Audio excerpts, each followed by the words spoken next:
विधानसभा में विपक्ष का हंगामे के बाद विधानसभा की कार्यवाही स्थगित की गई है।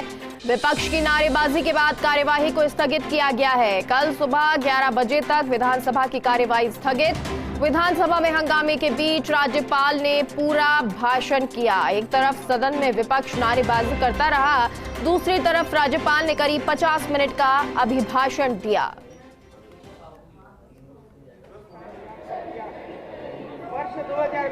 तो लखनऊ में जहां एक तरफ राज्यपाल अपना अभिभाषण दे रहे थे, तो वहीं दूसरी तरफ विधानसभा में विपक्ष हंगामा कर रहा था।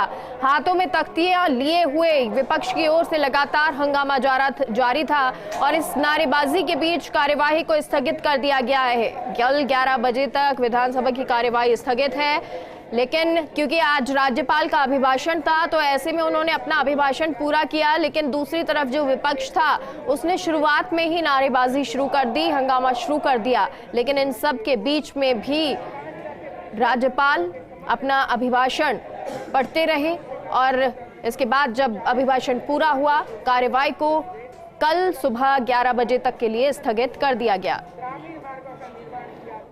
देखिए, यहाँ लगातार सदन में जो बातें कही जाती हैं उनको पूरा नहीं किया जाता है। सबसे बड़ी बात यह कि बीजेपी ने किसानों के लिए कहा कि आय दोगुनी होगी। 2022 आ गया है और 23 शुरू हो गया। क्या भाजपा ये बताएगी कि आय किसानों की दोगुनी हो गई? और आप में से सब लोगों को याद होगा कि एक बार यहाँ कुछ अधिकारियों ने बिजली विभाग का सरकारी कर्मचारियों के प्रोविडेंट फंड को प्राइवेट कंपनी में इन्वेस्ट कर दिया था और वो प्राइवेट कंपनी फेल हो गई। उसके बाद इस सरकार ने कार्रवाई की थी और उन लोगों को जेल भेज दिया था। आज देश के सामने सबसे बड़े उद्योगपति वो एसबीआई और एलआईसी का पैसा डुबा चुके हैं। क्या उत्तर प्रदेश की सरकार ने जिस तरीके से जेल भेजा था, क्या दिल्ली की सरकार एसबीआई और एलआईसी के बड़े अधिकारियों को जेल भेजेगी कि नहीं भेजेगी? और इसी खबर पर हमारे साथ उत्तर प्रदेश से सहयोगी एहतेशाम जुड़ गए हैं। एहतेशाम, आज सदन की शुरुआत हुई, लेकिन जब राज्यपाल का अभिभाषण हुआ उस दौरान भी विपक्ष लगातार हंगामा करता रहा। जरा बताएं किस तरह से ये कार्यवाही रही, क्या कुछ हंगामा हो रहा था?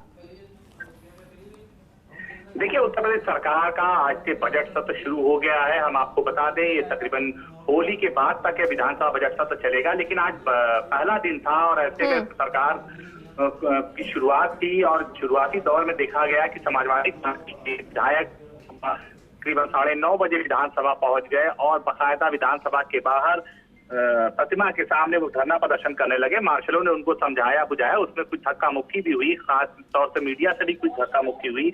उसके बाद थोड़ी देर बाद मुख्यमंत्री वहां पहुंचते हैं। मुख्यमंत्री अपनी सरकार की उपलब्धियों के बारे में बताते हैं और साथ ही विपक्षी दलों से भी सहयोग की उम्मीद करते हैं। लेकिन सदन में फिर एक बार समाजवादी पार्टी के विधायकों ने लॉ एंड ऑर्डर के साथ साथ इन्वेस्टर, विकास के मुद्दे और कई कर्मचारियों से जुड़ी हुई समस्याओं को लेकर हंगामा किया। इसी बीच गवर्नर ने अभी अपना अभिभाषण पढ़ा, लेकिन बीच में भी हंगामा जोरदार चलता रहा। कई बार विधानसभा की कार्रवाई को टाला गया, लेकिन शोर शराबे और हंगामे के बीच में गवर्नर ने अपना भाषण पूरा किया। एहतेशाम, क्योंकि अब आने वाले दिनों में ये जब विधानसभा चलेगी, किस प्रकार के जो मुद्दे हैं वो उठाए जाएंगे?